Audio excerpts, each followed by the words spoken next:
Hey guys, welcome back to my channel.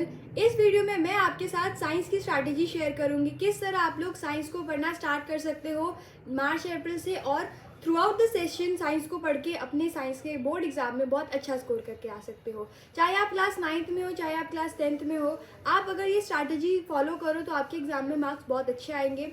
आपको जो है बस करना क्या है, आपने शुरुआत से लेकर एंड तक बहुत ज़्यादा सिंसेरिटी के साथ काम करना है। सबसे पहले आपको क्या करना है, you have to make sure कि आपको सारा का सारा कंसेप्ट बहुत अच्छे से क्लियर हो। आपको बुक में जो भी टॉपिक्स है वो सब अच्छे से आने चाहिए। उसके लिए आप लोग क्या करोगे, सबसे पहले आप लोग जो है कोई लेक्चर अटेंड करो। हो सकता है आपके स्कूल में टीचर्स अच्छा पढ़ाते हो तो टीचर्स का लेक्चर अटेंड किया, नहीं तो कहीं ट्यूशन जाते हो वहाँ पे लेक्चर को ढंग से सुना, या फिर किसी यूट्यूब टीचर से या कोचिंग ले रखी है ऑनलाइन तो वहाँ से। सो बेसिकली लेक्चर अटेंड करो जिससे आप लोग को एक बेसिक आउटलाइन मिले हर चैप्टर की, सारे कंसेप्ट वगैरह आपके क्लियर हों। एंड आपने जब एक चैप्टर का लेक्चर अटेंड कर लिया, अब आपको अगर उसमें से कोई डाउट है, कोई चीज़ समझ नहीं आई, तो उसको ज़रूर आप अपने टीचर से पूछना। चाहे ऑफलाइन टीचर है, अगर ऑनलाइन टीचर है आप उनसे कम्युनिकेट नहीं कर सकते हो तो आप लोग चैट जीपीटी का यूज़ करके अपने डाउट्स को क्लियर करके रखना। तो एक बार आपने लेक्चर वगैरह अटेंड कर लिया, आपको चीज़ें समझ में आ गई हैं, नाउ इट इज़ टाइम कि आप लोग बुक रीड करो। आपके पास आपने कोई ना कोई रेफरेंस बुक आपके स्कूल वालों ने आपको लगवाई होगी, जैसे कि फॉर एग्जांपल लखमीर सिंह मंजीत कौर की बुक्स कुछ स्कूल्स वाले लगवाते हैं, कुछ वीके पब्लिकेशंस की बुक लगाते हैं, तो कुछ सृजन पब्लिकेशंस की डिफरेंट डिफरेंट रेफरेंसेस बुक हैं। आपके स्कूल वालों ने कोई भी बुक जो लगवाई है या तो आपको वो बुक लेनी है। उस बुक में हर चैप्टर को बहुत ज़्यादा डिटेल में एक्सप्लेन किया गया है। आपको उस पूरी बुक को पढ़ना है, उस चैप्टर को पढ़ना है, अच्छे से पढ़ना है। और जब आपने एक पैराग्राफ या एक टॉपिक कंप्लीट किया तब आपने उस चैप्टर को समझाना है। किसे समझाओगे, अगर आपका कुछ कोई छोटा भाई बहन है, कोई दोस्त है, आप उसको समझा दो, या फिर आप ऐसा इमेजिन करो, आप अपने रूम में बैठकर इमेजिनरी बच्चों को उस कंसेप्ट को समझाने की कोशिश करो। ठीक है, इससे क्या होगा, जब आप एक चीज़ को बार बार रिपीट करोगे ना, because teaching is about this, कि आप जब किसी को कोई चीज़ समझा रहे हो, आप एक चीज़ को बार बार रिपीट करोगे, तो जब आप उस चीज़ को बार बार रिपीट करोगे वो आपके माइंड में बैठती जाएगी और आपको वो ऑटोमेटिकली याद हो जाएगी। So this trick is very very essential. And मैंने भी अपने क्लास 10th में यही ट्रिक यूज़ करी थी, क्लास 9th में भी, एंड ये बहुत ज़्यादा हेल्प करती है रिवीजन के लिए। आपने जब एक बार बुक रीड कर ली, आपको word by word, line by line explanation मिल गई, सारे कंसेप्ट क्लियर हो गए, नाउ इट इज़ टाइम कि आप लोग साथ साथ नोट्स बनाते रहो। जैसे आप लोग बुक्स रीड कर रहे थे, आपने एक टॉपिक रीड किया फॉर एग्जांपल, तो आप उस एक टॉपिक को रीड करने के बाद अपने नोटबुक में उसके बारे में लिख दो। आपने कितना पढ़ा, आपको एक टॉपिक के पढ़ने के बाद कितना याद है, वो आपने अपने नोट्स में लिख दिया। उसके अलावा आपने जब लेक्चर अटेंड किया था तो आपको कुछ इंपॉर्टेंट बातें पता लगी होंगी उस पर्टिकुलर टॉपिक से रिलेटेड, कि ये चीज़ इंपॉर्टेंट है या फिर ये एक्स्ट्रा चीज़ है, तो आप उसको भी अपने नोट्स में इंक्लूड करना, राइट। उसके अलावा आप लोग इस तरह अपने नोट्स बना सकते हो। नोट्स को कैसे बनाना है, कैसे ऑर्गेनाइज करना है, उसके लिए मैं एक सेपरेट वीडियो में आपसे बात करूंगी। फिर उसके बाद जब आपने एक बार अपने साथ साथ नोट्स बना लिए, चैप्टर क्लियर कर लिया, नाउ इट इज़ टाइम कि आप लोग क्वेश्चंस को प्रैक्टिस करो।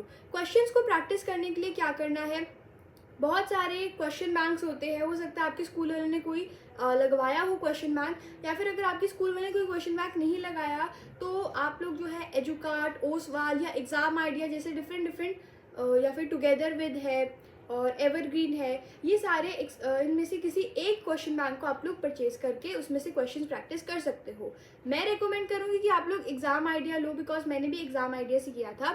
अब एग्जाम आइडिया में आपको सबसे पहले एनसीईआरटी क्वेश्चंस दे रखी है, आप पहले एनसीईआरटी क्वेश्चंस को करो।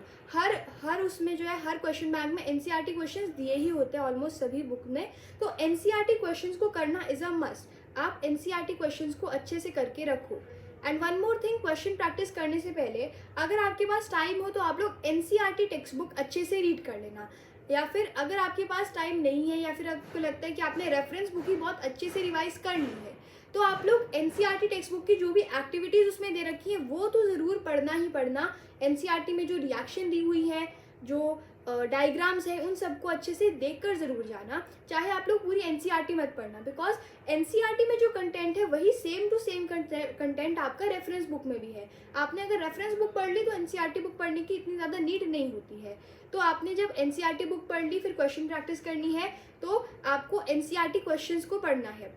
एनसीईआरटी क्वेश्चंस होते हैं, उसके अलावा एक्स्ट्रा क्वेश्चंस होते हैं, competency based question, previous year question, हर टाइप के क्वेश्चन आपको एग्जाम आइडिया में मिल जाते हैं। सो आप लोग वो वाली बुक परचेज कर सकते हो। सो आपको क्वेश्चन कैसे प्रैक्टिस करने हैं, देखो आप जब क्लास 9th या 10th में नए नए एंटर करोगे, आपको आंसर्स लिखने की सही टेक्निक नहीं पता होगी। आंसर राइटिंग की भी एक टेक्निक होती है।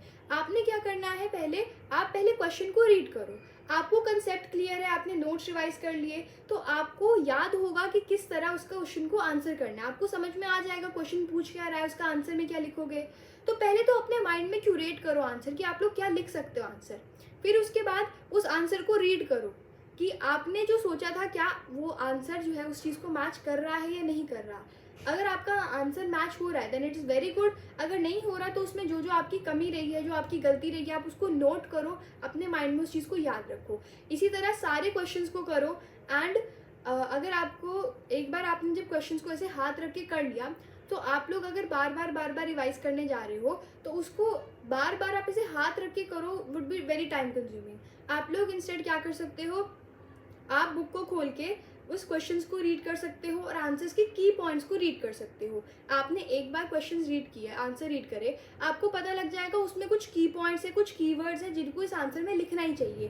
तो आप उसी टाइम पेंसिल को हाथ में रखना और उसी टाइम उसको मार्क कर देना। एंड जब आप नेक्स्ट टाइम रीड करोगे तो आप लोग बस क्विकली उन कीवर्ड्स से गो थ्रू होते रहना, ठीक है। सो इस तरह आप लोग क्वेश्चन कर सकते हो। अब जब आपने मल्टीपल टाइम्स इस तरह कर लिया, जब आपने मल्टीपल टाइम्स एनसीईआरटी क्वेश्चन वगैरह देख लिए इस तरह से, नाउ इट इज टाइम कि आप लोग खुद से आंसर्स को लिखना स्टार्ट करो, खुद से आंसर राइटिंग प्रैक्टिस डेवलप करो। तो फिर आप लोग क्या करो, क्वेश्चन बैंक उठाओ, उसमें क्वेश्चन दे पढ़ो, आंसर के ऊपर हाथ रखो, कॉपी उठाओ, कॉपी में आंसर लिखो। आपको जो लगता है वर्ड लिमिट के हिसाब से आप लोग आंसर लिखो। मिनिमम टू मिनिमम वर्ड्स में कीवर्ड्स का यूज़ करके कंसाइज वे में आंसर लिखो। फिर उसके बाद उस आंसर को चेक करो आपका आंसर सही था या नहीं था। अगर आंसर में आपको एक्सप्लेनेशन देनी और आपको समझ नहीं आ रहा कि मेरा आंसर सही है या नहीं, तो आप लोग चैट जीपीटी का यूज़ करो या फिर किसी टीचर से कंसल्ट करो कि वेदर मैंने ये आंसर लिखा है, क्या ये आंसर सही है या गलत है, कितने मार्क्स उसको मिलेंगे। Chat GPT can be very helpful in these cases जब आपको अपना टेस्ट वगैरह चेक करना हो, ठीक है। सो इस तरह जब आपने एक बार कॉम्पिटेंसी बेस्ड क्वेश्चंस कर लिए, प्रीवियस ईयर क्वेश्चंस कर लिए और एनसीईआरटी क्वेश्चंस, ये 3 टाइप के क्वेश्चंस बहुत ज़रूरी है। Previous year questions, NCERT questions और कॉम्पिटेंसी बेस्ड क्वेश्चन। फिर उसके बाद आप लोग जो है उस पर्टिकुलर चैप्टर का बहुत एक कॉम्प्रिहेंसिव तरीके से टेस्ट करने के लिए एक सेल्फ असेसमेंट टेस्ट दे सकते हो। डिफरेंट क्वेश्चन बैंक्स में जो है आपको एक चैप्टर या 2 चैप्टर्स के जो है टेस्ट दिए जाते हैं कि आपने एक चैप्टर अच्छे से कंप्लीट कर लिया, आपको बहुत अच्छे से वो चैप्टर समझ में आ गया है, आपने क्वेश्चंस भी देख लिए हैं।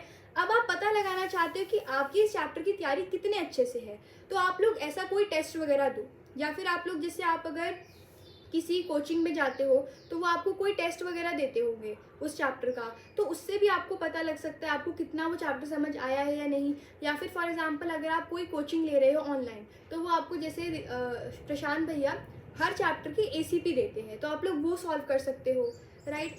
तो इस तरह आप लोग जो है अपना एक बार एक चैप्टर को बहुत अच्छे से करने के बाद, उसको कंक्रीट बनाने के बाद एक बार टेस्ट करो, ये देखने के लिए कि आपको सच में कंसेप्ट क्लियर हुआ भी है या नहीं। अगर नहीं हुआ तो देखो क्या क्या चीज़ें रह गई हैं, ठीक है। उसके अलावा आप जो है जब आप फॉर एग्जांपल आपका क्लास टेस्ट वगैरह है, तो क्लास टेस्ट से पहले आप लोग जो है कैसे तैयारी करोगे, पहले तो आप लोग कोई रैपिड रिवीजन वीडियो देखो। यूट्यूब पे हर चैप्टर की रैपिड रिवीजन वीडियोस मिल जाएंगी डिफरेंट यूट्यूबर्स की, उनमें से कोई भी आपका जो फेवरेट यूट्यूबर हो आप उनकी वीडियोस वगैरह देखो रैपिड रिवीजन की। फिर उसके बाद अपने नोट्स को उठाओ, अपने नोट्स में से हर चीज़ याद रखो। जो चीज़ आपको ऑलरेडी याद है उसको आप लोग स्किप करो और वो चीज़ पे फोकस करो जो आपको यूजुअली याद नहीं रहती है, राइट। फिर उसके बाद आपने जो है इस तरह रिवीजन कर ली। फिर उसके बाद क्वेश्चन बैंक उठाओ, इंपॉर्टेंट क्वेश्चंस को देखो। इसी तरह आप लोग एग्जाम की भी तैयारी कर सकते हो। एग्जाम्स की किस तरह तैयारी करनी है वो भी मैं आपके साथ शेयर करूंगी। एंड वंस आपने साइंस का पूरा सिलेबस कॉम्प्रिहेंसिव तरीके से बहुत अच्छे से कर लिया है, आपके पास टाइम है कि आप लोग सैम्पल पेपर सॉल्व करो। तो जितने ज़्यादा हो सके सैम्पल पेपर सॉल्व करना जब आपने एक बार सिलेबस कंप्लीट कर लिया है। And one pro tip that I would suggest you is कि आप लोग एक सॉर्ट ऑफ एक जो है एक शेड्यूल बना के रखो, मतलब कि आप एक प्लान बना के रखो। फॉर एग्जाम्पल जैसे आपकी बुक है, एनसीईआरटी बुक है, उसमें कंटेंट्स दे रखे, सब चैप्टर्स का नाम दे रखा है, तो आप उसके ही सामने जो है एक कॉलम बनाओ एनसीईआरटी का कि आपने एनसीईआरटी पढ़ ली है या नहीं। एनसीईआरटी पढ़ ली माने कि आपने उसकी सारी एक्टिविटीज़, डायग्राम्स और रिएक्शंस देख ली है या नहीं। तो उसको अगर आपने देख लिया तो आप उस चैप्टर के सामने टिक कर दो बॉक्स में, ठीक है। सिमिलरली एक कॉलम बनाओ उसके पूरे चैप्टर को रीड करने का और उसके नोट्स बनाने का। इससे क्या रहता है, आपके माइंड में एक ना आइडिया रहता है आपने कितना सिलेबस हो गया, कितना रह गया, सो दैट आप उसी हिसाब से प्रिपेयर कर सकते हो अपने हिसाब को। अगर आपके पास टाइम कम है सो हो सकता है कुछ चीज़ें आपको जो है स्किप भी करनी पड़ सकती हैं, राइट। तो आप उस हिसाब से प्लान बना के चलो, ठीक है। सिमिलरली अगर आपने सोचा है आपने एनसीईआरटी क्वेश्चंस करने हैं तो आप वहाँ पर एक बॉक्स बनाओ, कॉलम बनाओ एनसीईआरटी क्वेश्चंस का, एक कॉलम बनाओ प्रीवियस ईयर क्वेश्चंस का और कॉम्पिटेंसी बेस्ड क्वेश्चंस का, आपकी बुक में जिस हिसाब से क्वेश्चन दे रखे होंगे, राइट। तो इस हिसाब से आप लोग सारे क्वेश्चन वगैरह करो प्रैक्टिस, ठीक है। फिर उसके बाद आपने जो है प्लान बना रखा होगा उस पूरे सेल्फ असेसमेंट टेस्ट का एक, सो वो चीज़ करो। तो इस तरह आप लोग जो है पूरा साल इस तरह पढ़ो, ठीक है। मैंने भी इस तरह से साइंस का जो है अपनी एनसीईआरटी टेक्स्ट बुक में ही एक कंटेंट पेज बनाया था, मैं आपको अभी यहाँ पर शो कर दूंगी।